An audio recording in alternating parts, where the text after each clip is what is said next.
রাজধানীর সরকারি তিতুমীর কলেজকে বিশ্ববিদ্যালয়ে রূপান্তর ও প্রশাসনিক কাঠামো গঠনের দাবিতে ৪৮ ঘণ্টার আলটিমেটাম দিয়েছেন কলেজটির শিক্ষার্থীরা। দাবি মেনে না নিলে আগামী বৃহস্পতিবার থেকে মহাখালীতে সড়ক ও রেলপথে অবরোধের ঘোষণা দিয়েছেন তারা।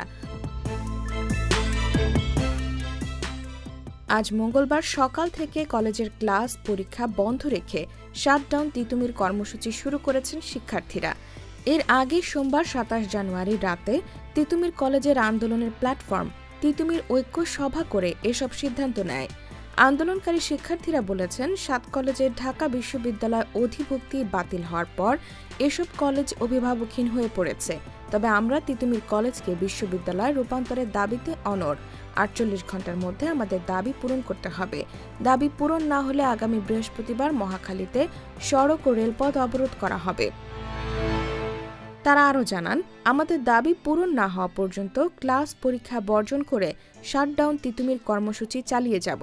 পাশাপাশি দ্রুত সময়ের মধ্যে ভিসি প্রভিসি নিয়োগ সহ বিশ্ববিদ্যালয়ের প্রশাসনিক কাঠামো গঠন করতে হবে।